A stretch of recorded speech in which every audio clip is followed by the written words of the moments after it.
It's New Year's Eve. All right, so with it being New Year's Eve for us, and this is the 10th episode for Prism God TV. Oh man, Are we you turned 10 excited or today. no? Man, we I'm always excited, man. I think, but I'm getting more excited as the weeks go on, man. really? Always a pleasure being on. Always feel appreciative and grateful that I'm on. Man. And hey, happy holidays, man. Merry Christmas, right? I hope your Oh, Christmas was really good. And hey, we're bringing in the new year with a bang, baby. I know that's right. So look, so I'm not gonna hold you guys too much longer. So let's just get this show started.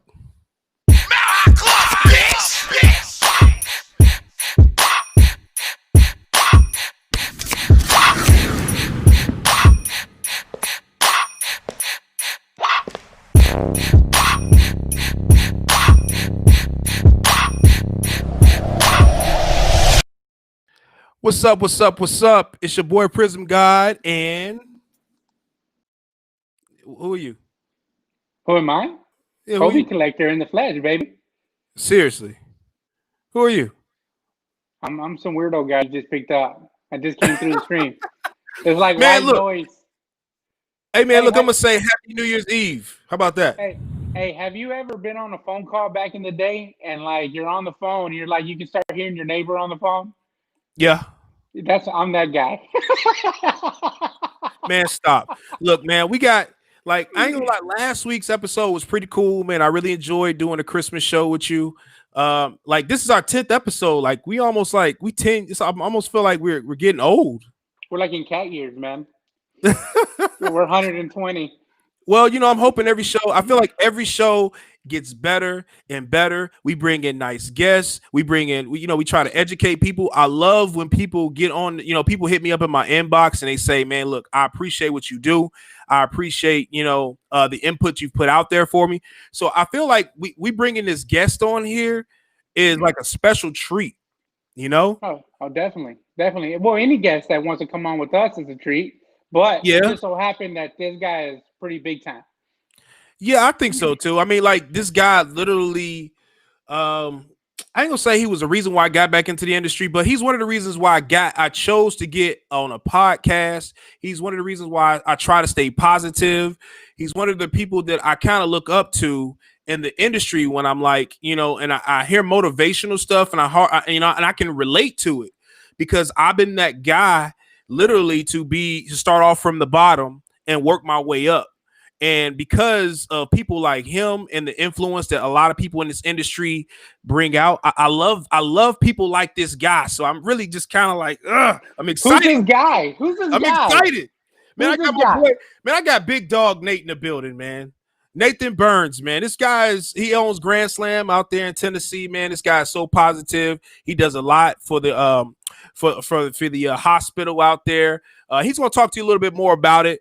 So without further ado, should we just get this guy on the stage? Just get him on, man. Get him on. All right, so I'm gonna go ahead and bring my boy Big Nate Dog in the building. What's up, Nate?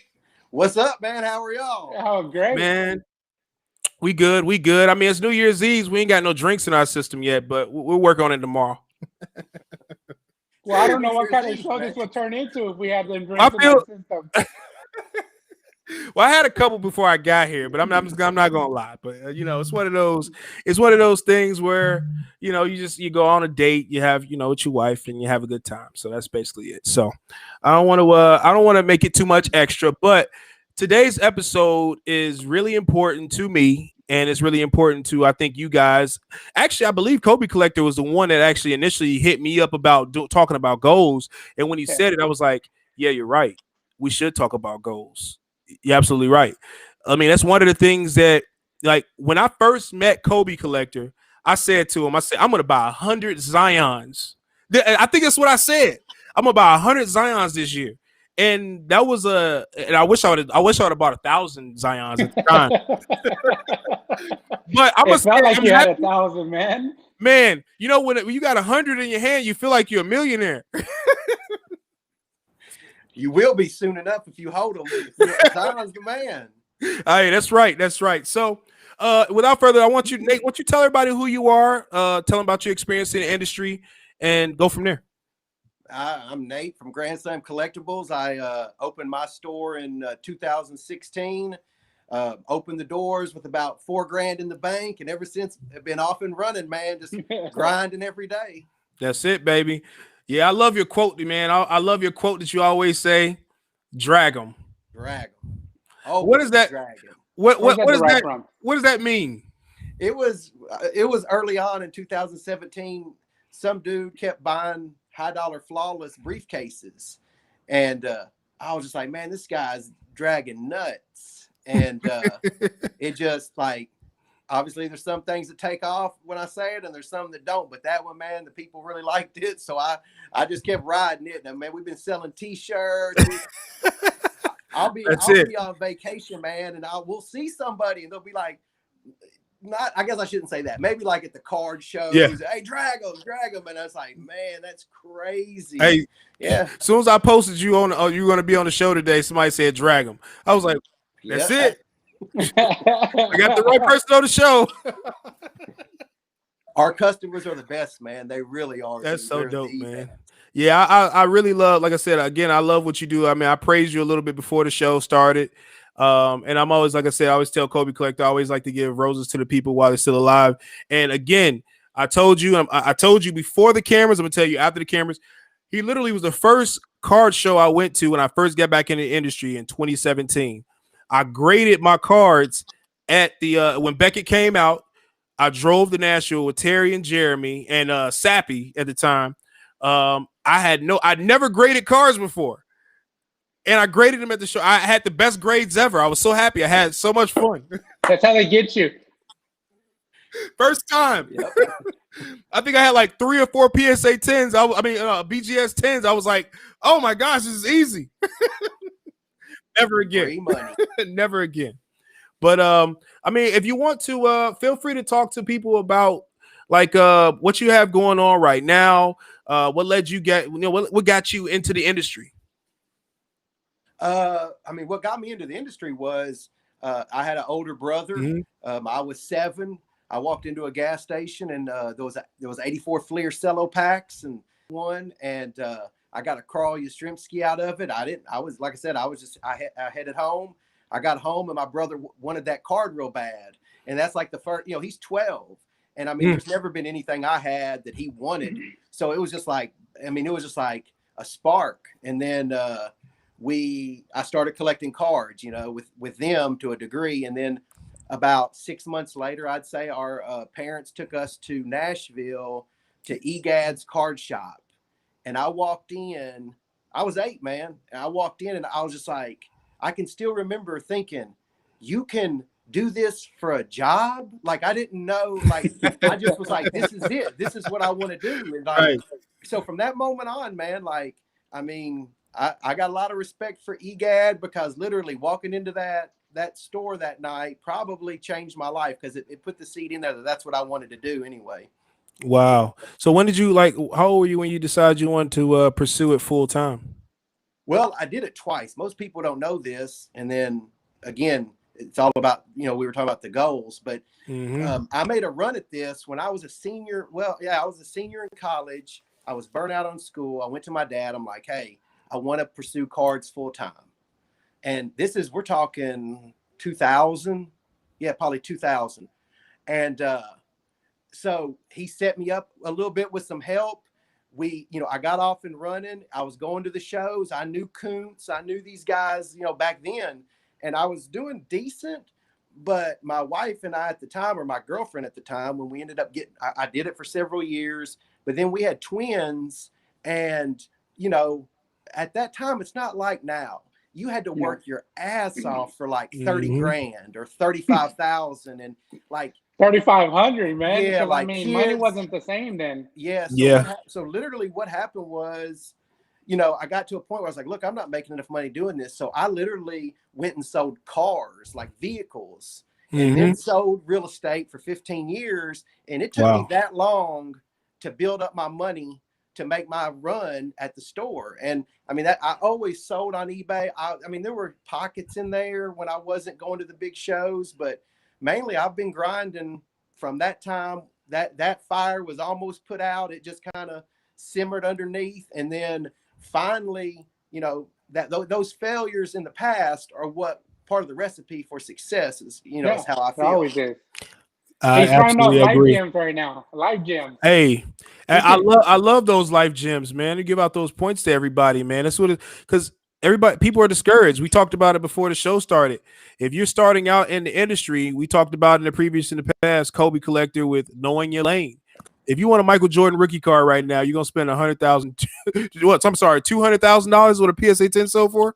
So you're gonna spend $200,000 for a PSA 10 Jordan if you want a PSA 10.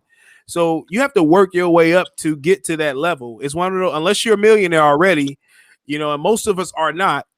If you want to get a nice card, you got to work your way up. So people ask me all the time, how do I get nice cards? And that's where those goals come into play.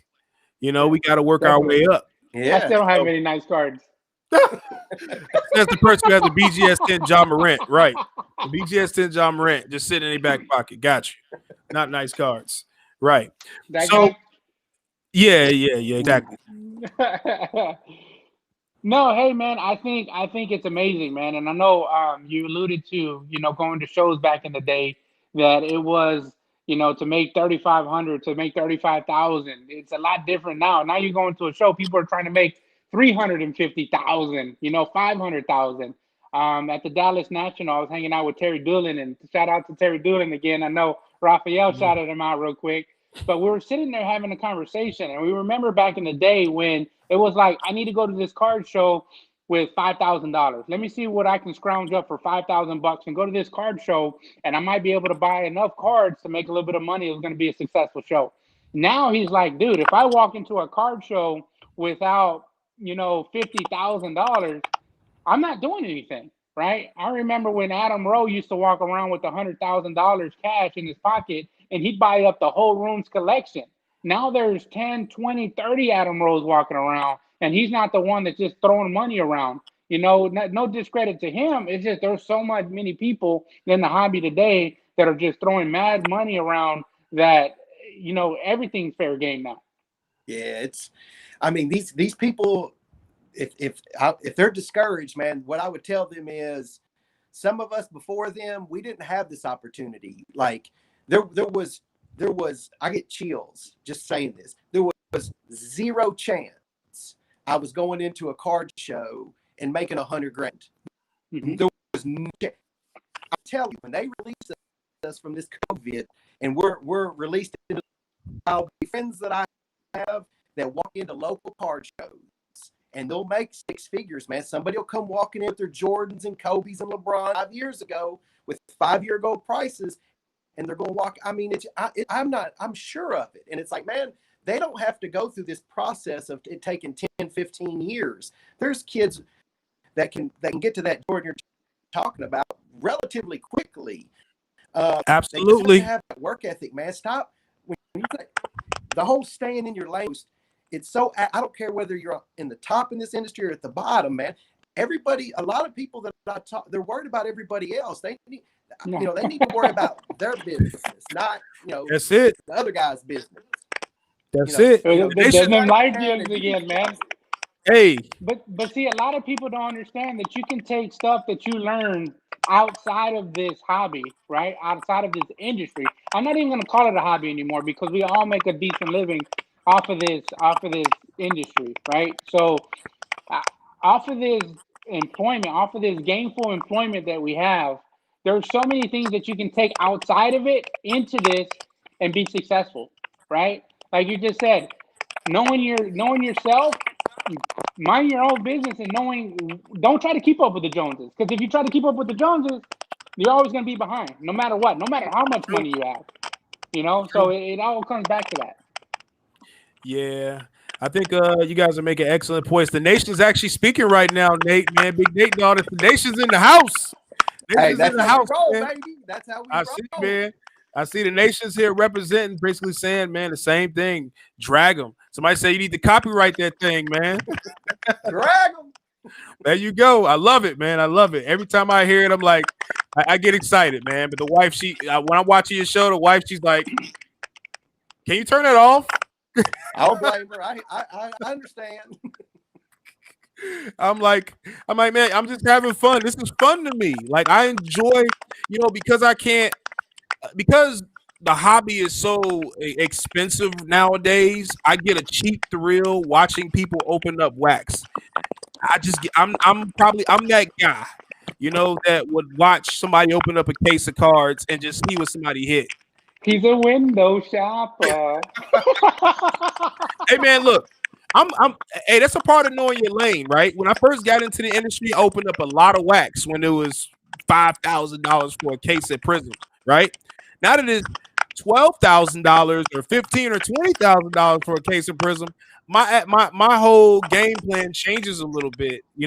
Once I get into that next lane, then I can maybe decide to maybe get into something different. But I love what you said, Nate, about the fact that the youth can get there a whole lot faster than we can because it's a different dynamics that's going on right now. That's why 2 weeks ago we had two young guys on there, one 17, Nady, and the other guy being 14, Dill Pickles, right? So Dill Pickles, he doesn't travel. He basically does local shows, which I mean, that's fine. He's doing his lane. He's making money. He's, opening up boxes and everything.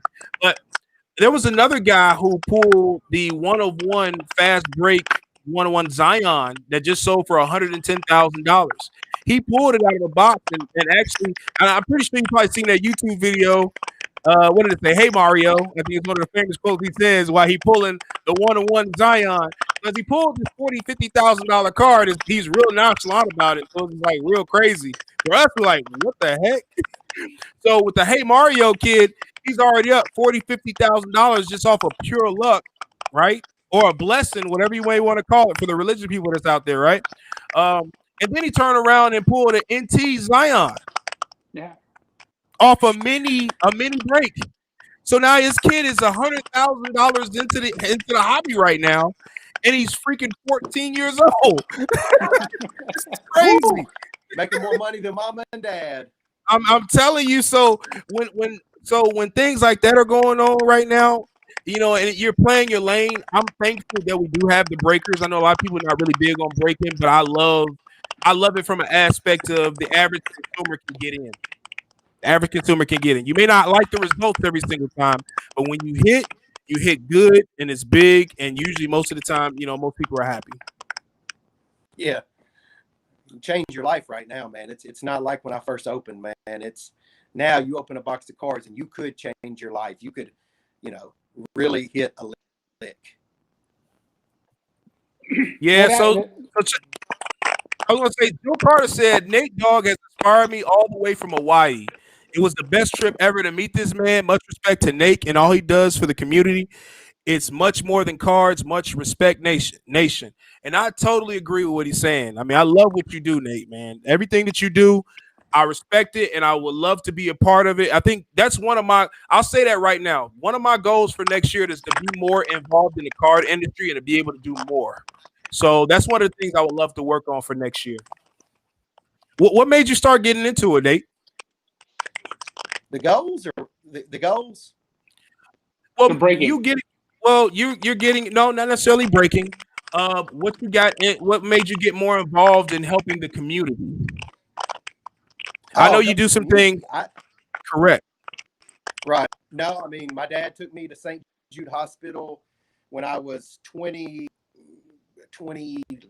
23.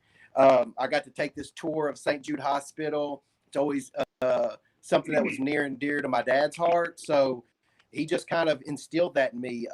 Throughout my life, there's been several times, and they were all had to do with my father, where he was helping that needed a little bit of help. So the St. Jude Hospital thing is just super important to me because of that.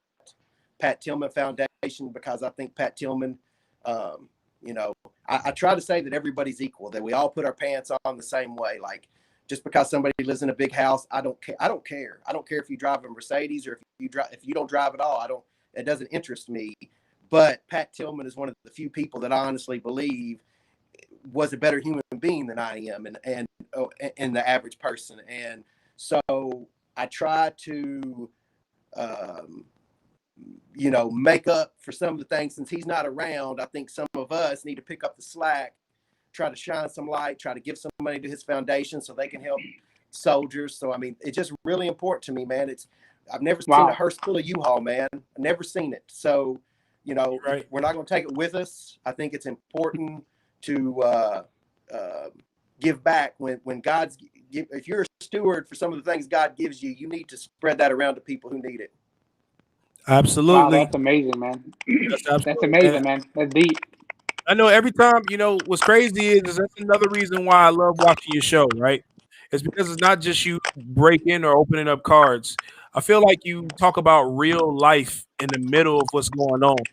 And that's what I love and respect the most about watching you watching you break and opening up cards is Uh-huh. you talk about real life. You talk about real life. And I love that. And I think a lot of your fans, a lot of your followers, the nation, right? The nation, we love hearing about you inspiring and pushing to get to the next level because that's what it's all about. And even with Prison God TV, and even that's what we, like I said, that's what we preach, is educating the new consumers. We got so many people who are new to the hobby that they don't really know what's going on. They're Yeah. wondering, how can I make money in this industry without getting taken advantage of? What's this worth? We had a similar situation where what's the guy, the Rob Kardashian kid, he pulled the Tom Brady 101.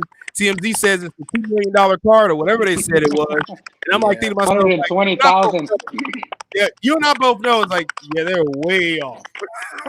Yeah. I don't, he, he might get $1 million just because of the hype, but I definitely don't think it's worth $2 million.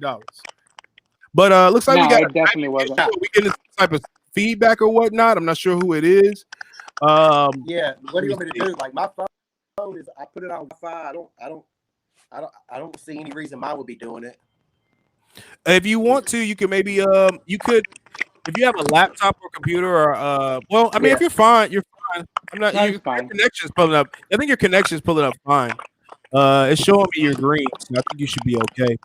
I'm just not sure whose sound that is. But we'll try to do the best that we can, Nation, and the people that are listening right now. I do apologize about what interference you may be getting, may or not be getting. We'll try to do the best that we can to answer any questions you may have and continue. So I know we talked about a lot about what you had going on. So let's talk about some of these goals. We never really even got into that because we just spent like 30 minutes. We could talk all day. You said it. We could talk all day. We can literally talk all day. And Yeah. I'm so passionate about it. I can talk about it too. I'm with you. I, So I purposely don't talk to Raphael during the day on podcast days because it's like I'm gonna give away everything during our conversations, and then when we talk later on, I'm not gonna have anything to say. So I'm like, dude, don't call me. Don't call me on Wednesday. Just don't. Just leave me alone. right. So TJ Pierce says Nate has inspired me not only at 38 years dietary manager, but he has also inspired my 10-year-old daughter who loves watching Nathan's show and lights up every time Oh it comes. wow. So there you go, man. That's what it's all about, man. I love hearing those comments, and that's what it's all about. So let's talk about some of these goals. So Nate, since you're the guest on the show, I'm gonna let you start off first. Did you have any goals this year? Yeah.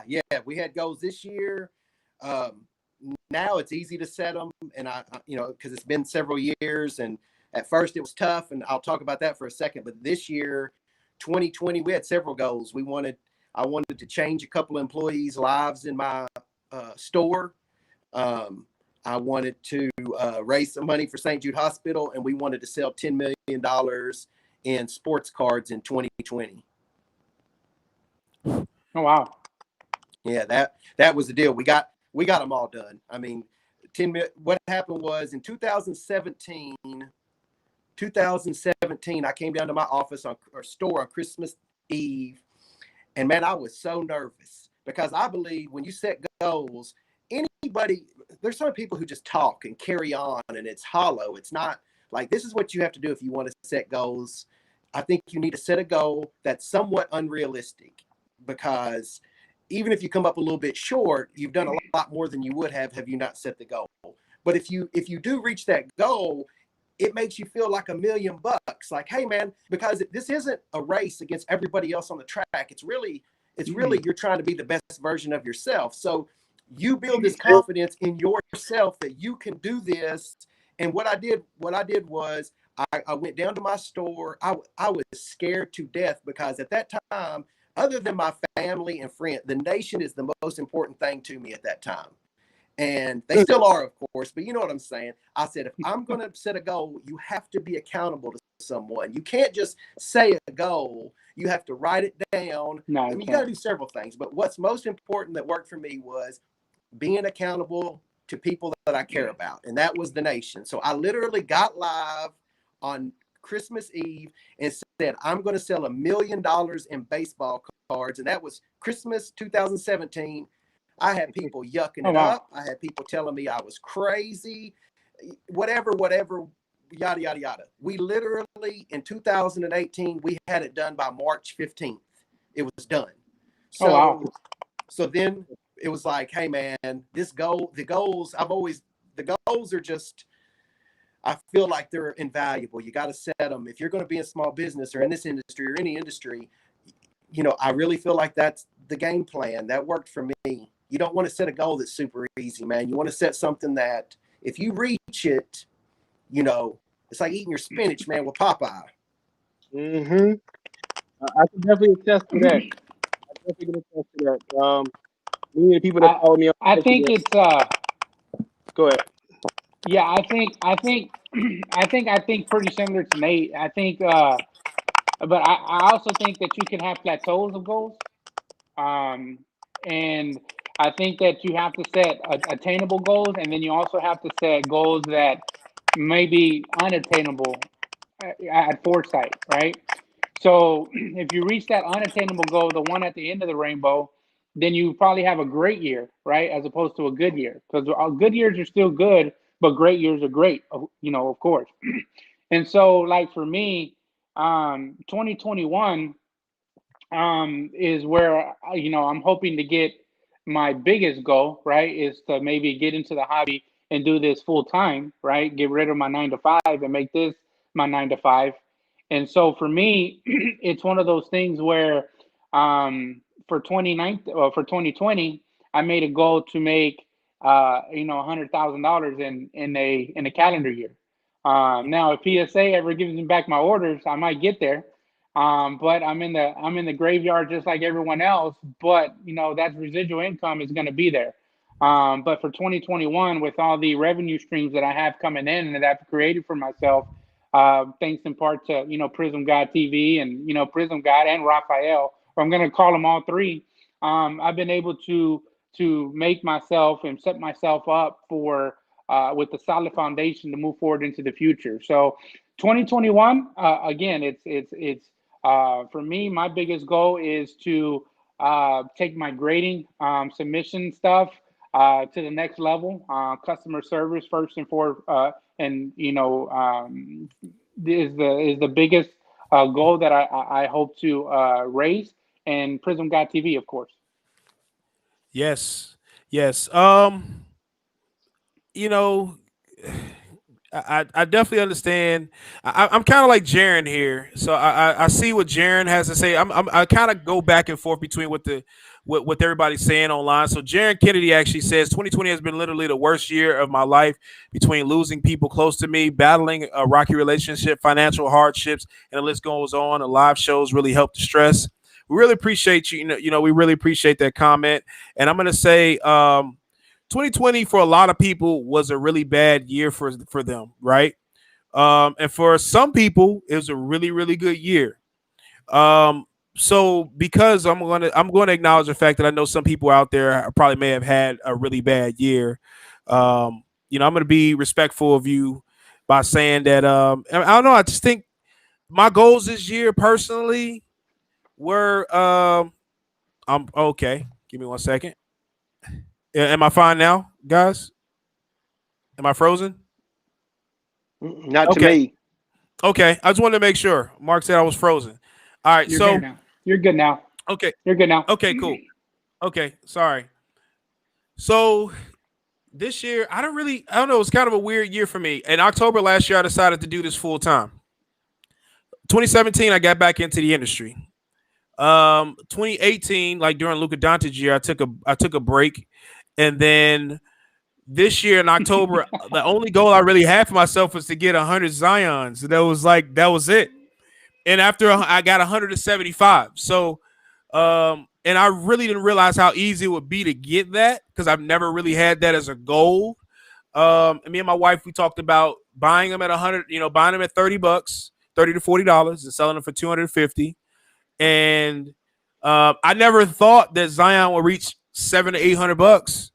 So it was a pretty beneficial year. He's $1,000 now as a PSA 10. So I say that to say, for the people that are out there that, like I literally last year was probably one of the worst years of my life. I went through a divorce, had a bad relationship, and the industry literally saved me. So I say that to say, do not let this year take the best out of you. Like use this as an opportunity to do better. If you lost your job, look at it as a blessing, and maybe you should do something else.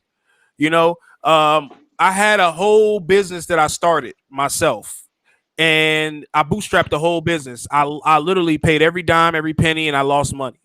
And the only thing that saved me was the card industry. And I had finally found a really good partner, which is my wife, my fiance or whatever. And it's been the best blessing ever. I met her last year. It's been a great situation. She allowed me to pursue the hobby full time. And it's been a really big blessing for me. I mean, we made it, like I said, we made a goal to get 100 cards. I got 175. And then my next goal after that was to degrade 1,000 cards. So I probably got like 1,500 cards at PSA. I probably grade maybe 1,700 cards this year. So I really killed my expectations of 1,000 to really almost double. I know the year's not up yet, and I still got to give Kobe Collector probably another 150 cards. But it's like, I'm still learning in the hobby. And like people really feel like, on my Instagram, people look at me as being this plateau. The people I look up to is the Nathan Burns, the Mike, the Darius. There's so many people that I look at collections and I see how they attain their collections. And I'm not saying you guys didn't put in any work, but when people look up to me, I'm thinking to myself, like, man, like you guys who I look up to. So I want to say kudos to you guys. But that was just basically my goal for this year. Pretty simple. Mission accomplished, though, man. I mean, I think that's important. Yeah, definitely. My Kobe Collector. Do you have any? Well, I guess right now, we're gonna talk about what are future goals for you guys. I mean, like, did you guys not complete a goal? Have you guys never completed a goal before? Completed a goal, yeah. I'm sorry. Yeah, you failed on some goals. Yeah. Oh, I failed. Yeah. I sure did. In 2019, that was when I set the goal for 10 million the first time, and we had sold 6 million.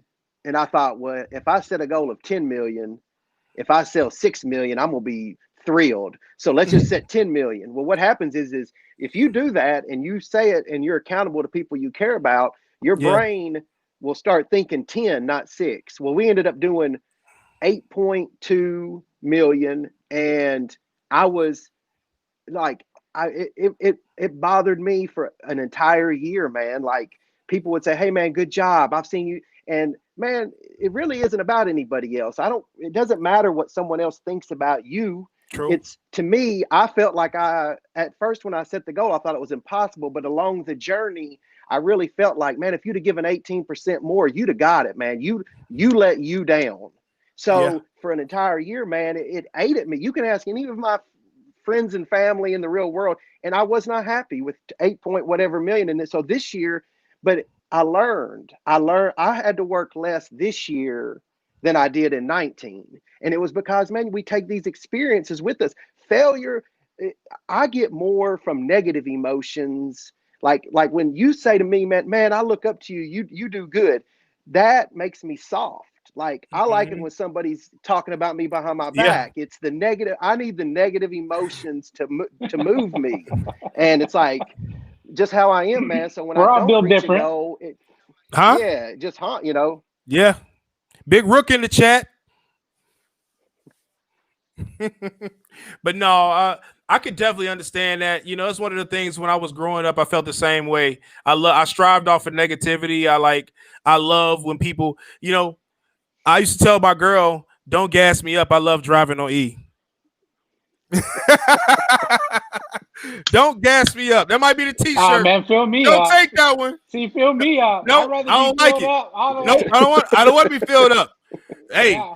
I don't gas me up. My girl just Put told me me you're all the way doing up well F, this year. all the way Nope. past it. Nope. Next year I got to do better. So don't gas me up. I love driving on E. Yeah. So I love, so I'm the same way when it comes to that aspect of it. That's why I say when people say they look up to me, I'm like, nah, nah. I'm not there yet. Trust me. When I get there, you'll know I'm there. I'm not there. I'm nowhere near there. When I get there, you'll know it. And but right now, I love meeting new people. That's why I think, one of the things in this hobby is I really love meeting new people, especially nice, cool people like yourself, Nate, and even Kobe Collector. I literally met Kobe Collector at TriStar early this year.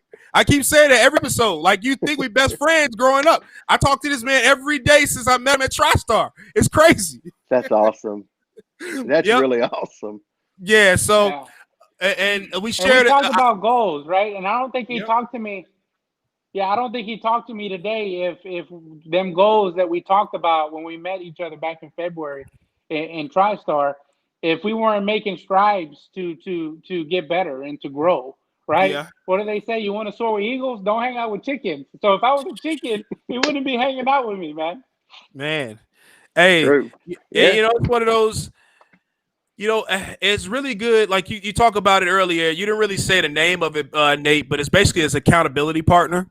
Is being able to have somebody to hold yourself accountable for some of the things and some of the goals that you have out there. So for the people that are listening and the people that are viewing, you have to have somebody that's in the industry that can hold you accountable for the goals you say you're going to do, or even in life. It's not necessarily just in the industry, but more so just like my wife. She holds me accountable. She sits here and says to me, okay, you're doing well. Won't you do this? Won't you do that? Make sure you're doing this. You said you want to say this. Even Kobe Collector says to me, you said you wanted to start the year off with $50,000, did you not? Okay, well, do that. So then, it's like, and we had this conversation an hour ago. So, it's one of those things where you have to have those people in your back pocket to be able to hold you accountable and make sure you're hitting those goals that you say you want to hit and continue to strive to do better. So, if you're going to set any goals for the future, and we haven't really talked about our future yet, but we talked about our past, you have to have those people that's going to be able to put you in your place and say you're messing up when you're messing up and continue to help you scale and grow. Right. Yeah. So what do you think, Kobe Collector or Nate, about the future going forward? No, I was gonna. I mean, but I was also you go gonna ahead, kind of buddy. piggyback off of what you just said real quick. Is so I have my wife. She holds me accountable in the sense that I get tunnel vision a little bit, and I'm always thinking about, okay, well, I'm gonna get this inventory. I'm gonna flip it. I'm gonna get the inventory in. I'm gonna flip it. But then if you do that, you're never gonna see the end of the road, right? Or you're forking the road on which way you're gonna be able to go.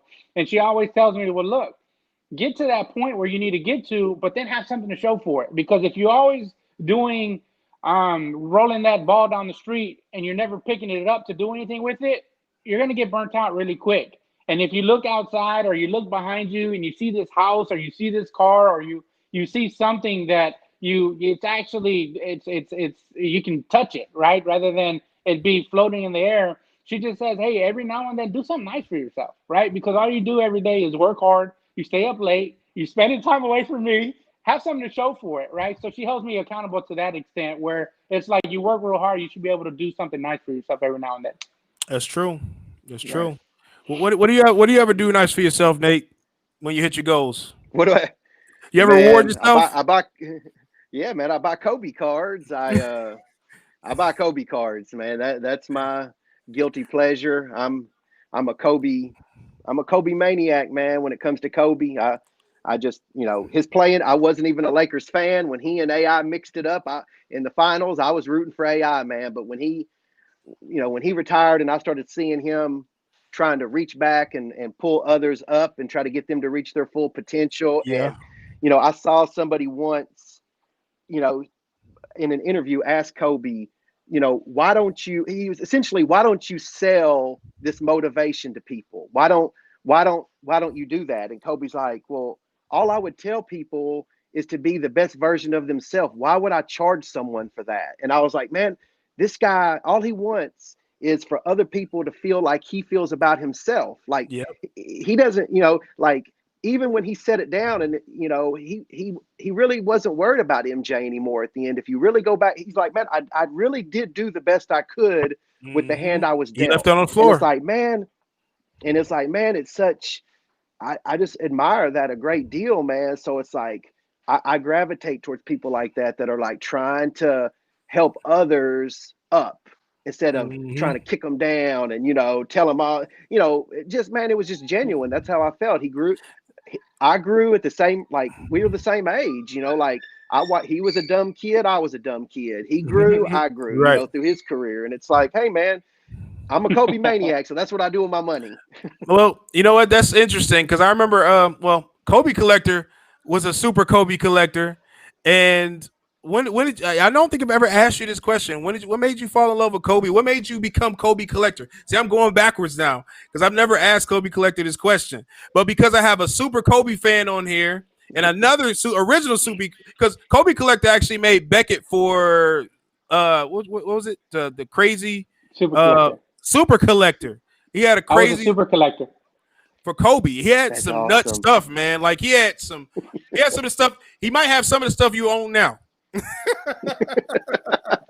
Yeah, I did, and I actually did I see some of appreciate the it. pictures.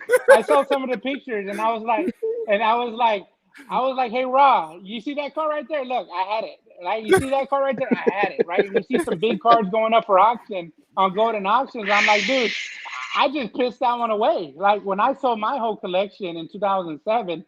Like the cars that you see them today, look, I'd have like $20 million with all the stuff that I had, right? So, but you asked me how did I become Kobe collector? So, growing up, when I was 6, 7, 8 years old, my uncle brought me into the hobby, and it's funny because we used to go to card shops in Dallas, and when I go up there and visit him, and he'd open up packs of cards, and he'd put base cards in sleeves, and I never knew the meaning behind that. He was like, man, this card could be worth $1,000 one day, and he probably had 16 Michael Jordan rookie cards. He had a 51 Mantle raw, right? But we're talking about pristine condition because he wasn't a guy that believed in grading cards. So I couldn't tell you what his collection is worth today. But as far as getting on Kobe in '96, when I was in the 6th grade, I remember Kobe coming into the league, and when he won the dunk contest, right, in '96, I gravitated to him at that point.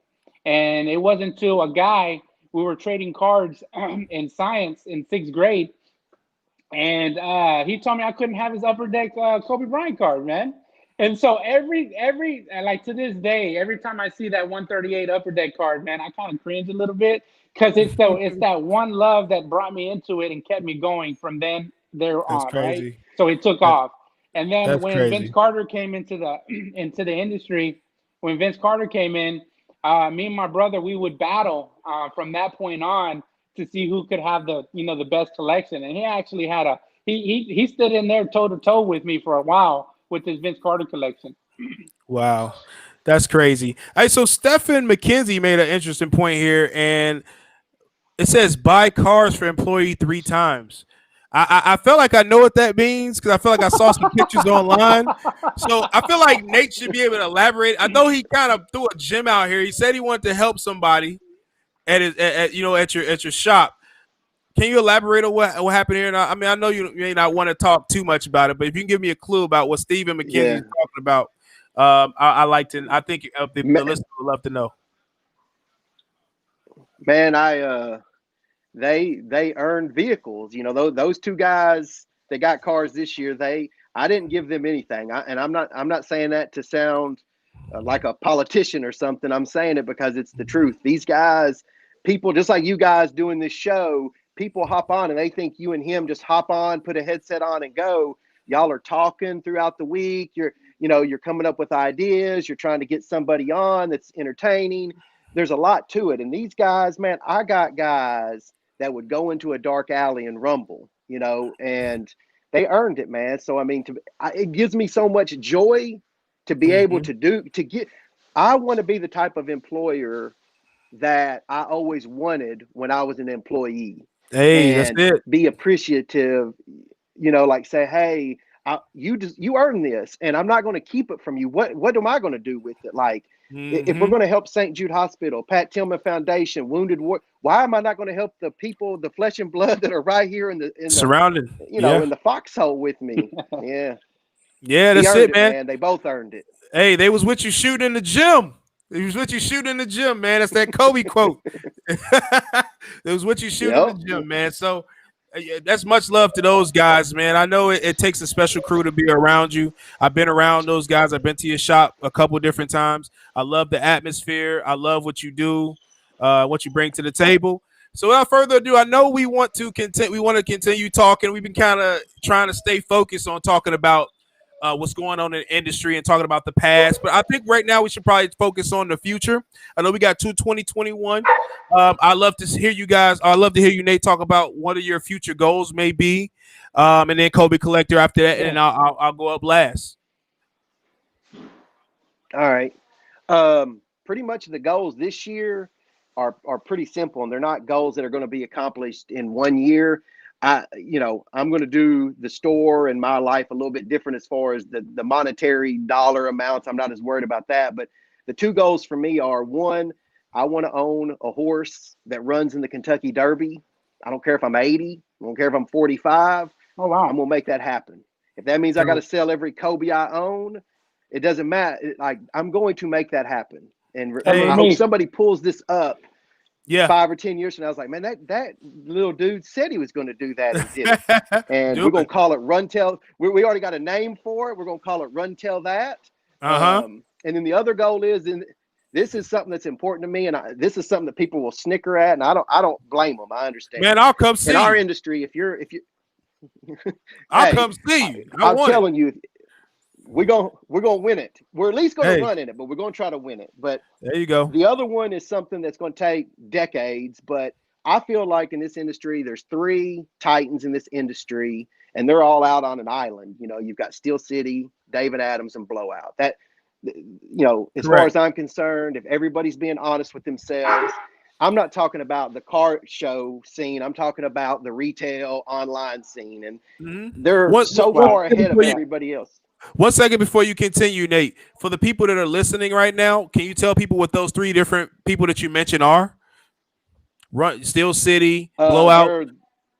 Steel City, Blowout. They're the best of the best in our industry as far as online retailers. They've done this for 30 years.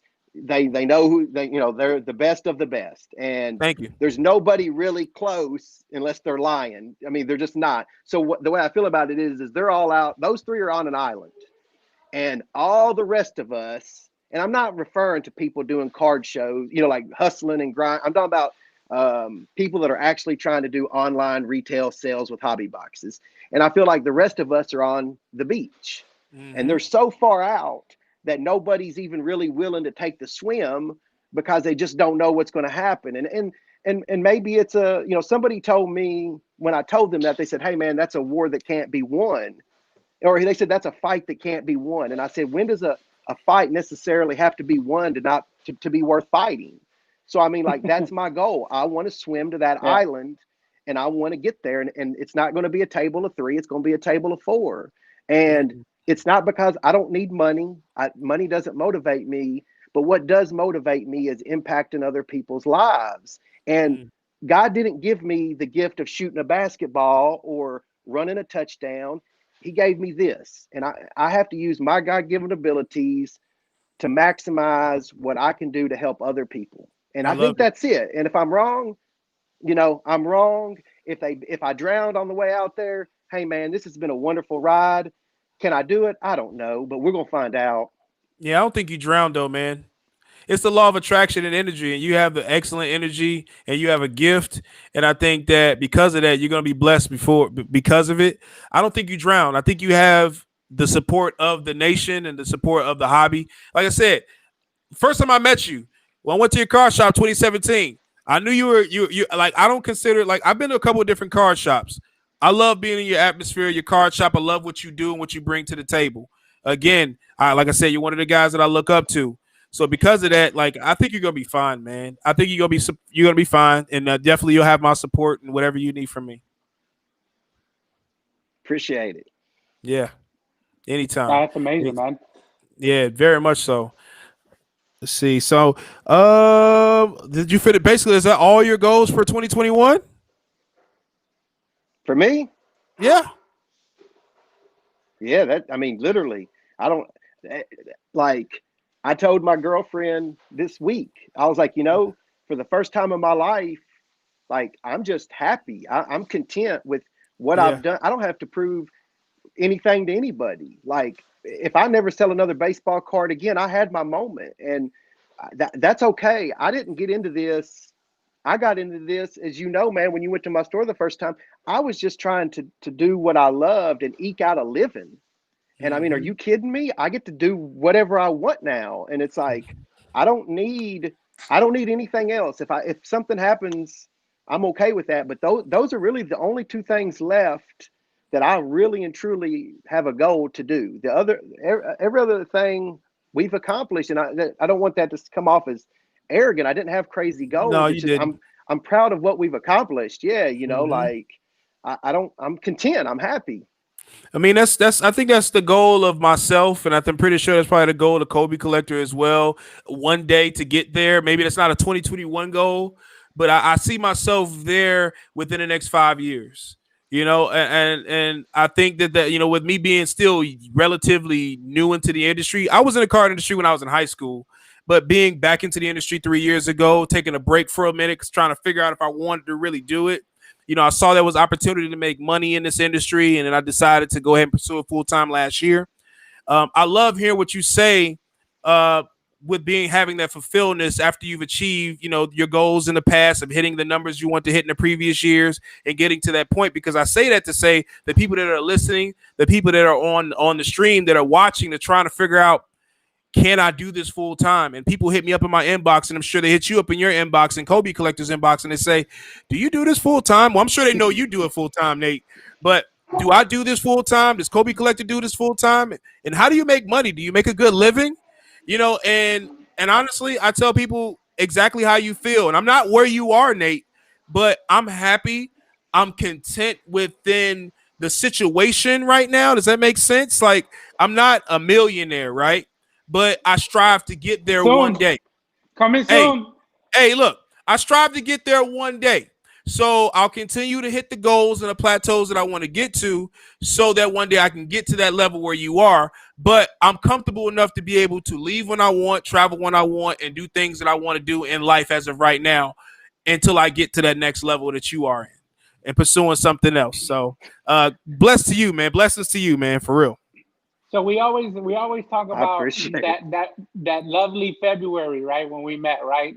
Just the stars aligned and whatnot. But we were sitting there, right, and you remember this as much as I do. But we're sitting there looking at our showcases because in TriStar in Houston, we always knew that people would come around and they necessarily didn't say how much for that card or how much for that card. They would say how much for the whole showcase, right? So me and him were sitting there and we were talking and we were like, Rock, if somebody came up right now and said how much for the whole showcase, what are we talking about, right? We're talking about 10, 20, 30. And I think Yeah. at the time, he was like, you know what? If somebody came and offered me 55,000 for my showcase, I think I'd be happy with that, right?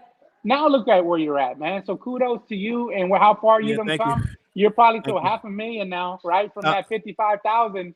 But man, kudos to where you come from, man, and where you're gonna go.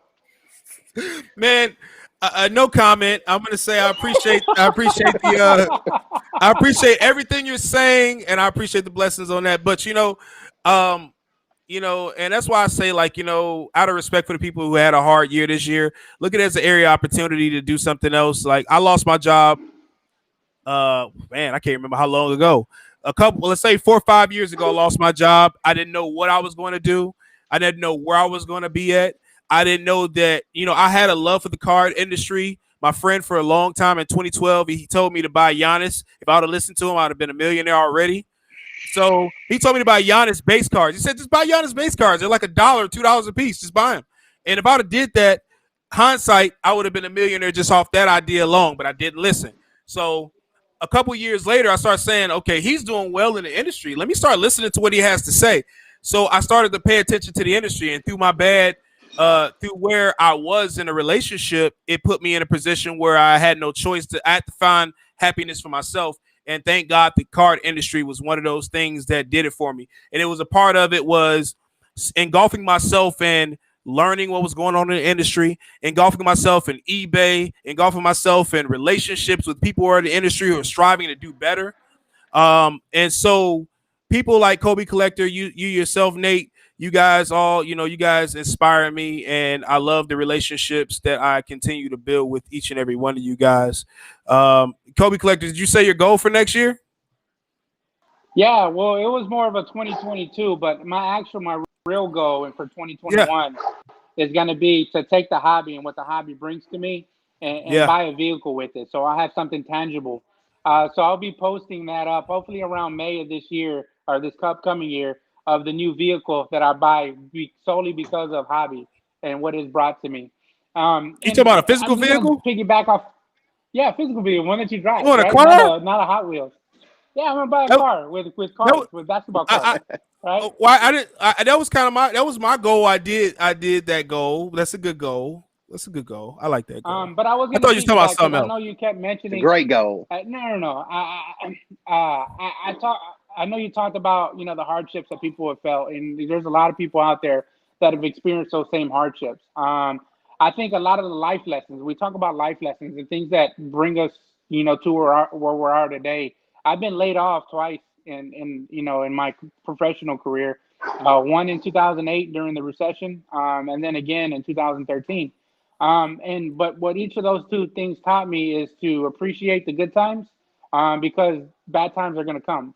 And so if you grow stronger through those trials and tribulations that life throws your way, and you use that, and I know it's probably been told time and time again, what doesn't kill you only makes you stronger. But if you use those times and really appreciate those times as much as you do the good times, then it'll help you moving forward. And so when I sold my Kobe collection back in 2007, 2008, I had just had my son. I was unemployed, right? And I tell people all the time, I mean, I had college education. I had, I had been on a job for 8 years, really, really knew my craft. And it still took me over a year to find a job during the recession. So I use that, though, to help build me and catapult me to the future.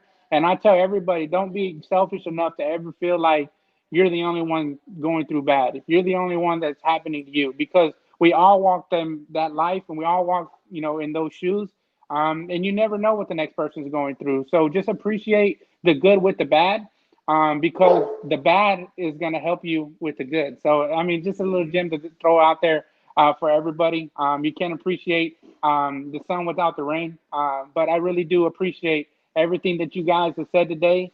Appreciate you, Nate. I want to come to the Kentucky Derby. Hopefully you have a couple tickets for us, Hey, man, I'm there. Really live I'm telling you, I'm there. Without a ticket, we're probably still telling going to be you. there. But Right, tell a special that. invitation Just tell me. would be great.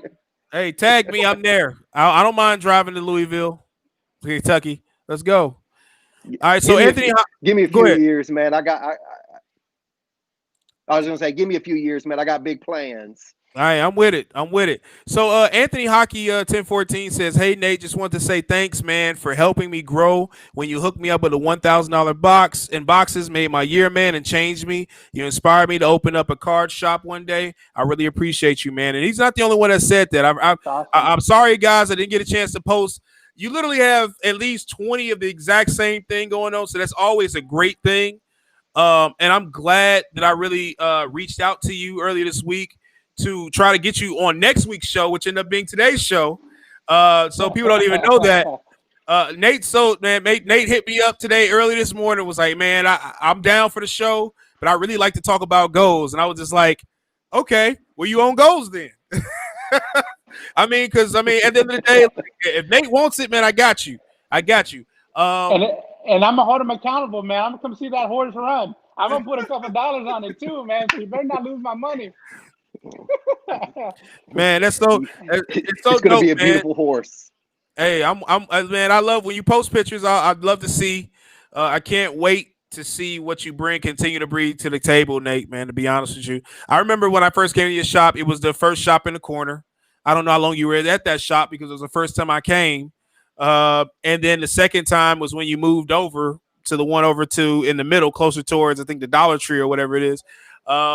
And man, you continue to do better, man. Like I love what you do. I literally do. It's not a whole lot of people that I like I said I look up to in this industry. I got like a handful of people that I really look up to. I pay attention to what they got going on, and I love your energy. And I continue to kind of praise you a little bit on this episode. But one of my goals is to be a little bit more like you in reference to how you are giving to the people, right? So I love that aspect. And I told my wife this morning, I said, like, I've seen people, other guy is what's his name? Collector 291, I think, Car Collector 291. I forgot his real name. He's on Instagram. He did a giveaway this year for Christmas. And I was telling my wife, I'm like, man, next year I'm gonna do me a giveaway. You know, I want to do those type of things because I feel like it can't just be a situation where people in this hobby are making money without giving back to the community, because I think it's important to give back. I love the fact you say, if you come to my shop and you're a kid, I'm going to give you a pack of cards. If you ever come to my Dallas show, amazing. I give pack. I literally, I've been giving out Pokemon random packs to kids. You know, just because I feel like it's important to seed the future. If you do not seed the future in this hobby, it will fail. You have to bless people in this hobby, because if you do not bless people in this hobby, guess what's going to happen? You're going to be by yourself. It's going to get to the point to where we're going to be we're going to be going against ourselves. And you have to continue to bless people in this hobby. It's more, so you just have to be mindful of that, you know, and not to be totally greedy. You know, and I love what you do. So that's one of the things I think one of my main goals outside of the numbers. Yeah, one of the numbers. I mean, it's easy to say numbers, but for me, I think I want to be a little bit more giving next year. And because of that, so like I said, you inspire me because of that. So, I love. I know, man. I'm gonna cry, bro. I've got, man. I love. Good, man. Let it out, man. Everybody needs a good cry every once in a while. Yeah. You know, I'll probably do it after the show. I'm not gonna make you soft. Hey, them are alcohol crocodile tears, man. Hey, you know, no, it's not alcohol. Maybe a little bit, but no. But you know, I'm just saying, like, you know, it's always good to inspire, because when we like, you know, and I know it's the last episode of the year, right? So when me and Kobe Collector first did this show, we had so many people give us so much positive feedback on the show that it inspired me to continue to get better, right? And I know we may have had some technical difficulties through the show today, and I know you guys may have heard typing and all this other stuff, but you don't like Nate says, there's a lot that goes into play here, right? So it's you know, when you bring a guest on, you got to find the right guest. You got to, you know, and then not even that, before you find the right guest, right, you got to go through the trials and errors of, let's come up with content that people care about talking about, right? So then, like, you have to go through. So, like, this whole year, like, I don't think people know. When I first started my Instagram page up in 2017, I probably had like 100 followers, right? I'm almost at 8,000 followers, and I probably got over 7,500 followers this year alone, right? So the reality is, it's a lot of work that goes into play, and it's a lot of things that you have to do. And that wasn't necessarily a goal of mine to get to as many followers, but you know, it's a lot of work, man. I don't think people realize how much work it really is, because the hobby has changed. And I think that you being that new generation card shop, which is being proactive on social media, that's the new wave. I remember when I was in high school, they didn't do breaks. You relied on customers to come into the store. And now it's a different market. Now people are doing Raz groups. So I wake up in the middle of the night at 4 or 5 in the morning, and I go on my Instagram, and I have 7 people on live on stream at 4 in the morning, and they're opening up cards. And I'm just like, this is crazy. 24 hours breaking all day. It helps that they're in California and you're in Atlanta, right? So it's probably 2 o'clock for them.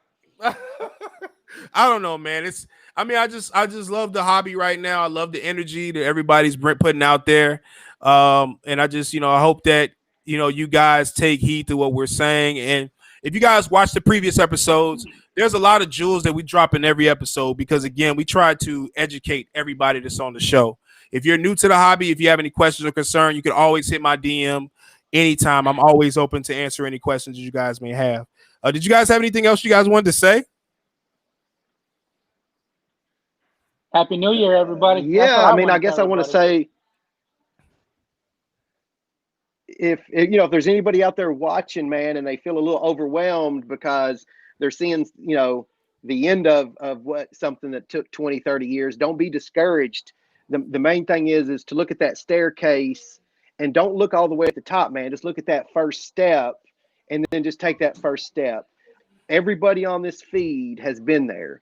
Everybody in this feed has had to sell their collection because they either lost their job or they made a dumb decision gambling, or they there's many reasons. I've probably sold my collection 20 times along the way. And don't beat yourself up too much about that. Be aware, learn from your mistakes, and man, if you'll surround yourself with the right people in this hobby, man, we will light the way for you, man. We will Yes, show you. sir. If you be cool to me, I'll be cool to you, man. So anybody out there that's trying to find their way, man, I have there's enough for all of us. I'll be glad to help any way I can within reason. Don't be blowing me up at 3 a.m. asking me how much a King Griffey Jr. upper deck is worth, but you know what I'm saying. I'll be glad to help. And yeah, for real. No 89 upper deck messages, but I'll help, man. I don't have any reason not to help. I'll be glad to do it if you're sincere, man, and you'll put in the work. Man, that's it. That's what it boils down to. A lot of people ask me, I get cousins and family members who ask me like about the industry, and they're like, hey man, how much this card's worth? And I'm like, did you go on eBay? Did you check the comps and see what it sold for? Oh, I didn't think of that. I was like, so you didn't listen to the last 2 times I told you to go on eBay and check the comps? So for my cousin Chris that's probably watching on the feed right now, when you ask me what the comp is, go on eBay and you check the comp. I don't know what to tell you. Go watch episode 2 again, where we talk about 130point.com, man. But man, I really did enjoy the show with you guys, man, and I really enjoyed the conversation with you guys. Happy New Year to everybody that's watching. Happy New Year to the people that are listening as well, and I hope you guys continue to stay blessed. Nate, I know you're going to be blessed, brother, because you put it out there. So as long as you continue to put it out there, that's a law of attraction, man, that energy. That's why I said my goal is to bless more people next year in this industry. It's so, it's not my expectation to get it back, but it's one of those things is where it's the law of attraction. If you put it out there, it comes back. It just comes back. You don't have to ask for it. It just comes back. And so that's why I say, like, I love your energy, Nate, man, and just keep up doing what you're doing, man. That's it. Definitely. All right, man. Y'all have a happy New Year, man. Appreciate the invite. Yes, no problem. And hopefully we can do it again another time, maybe another topic.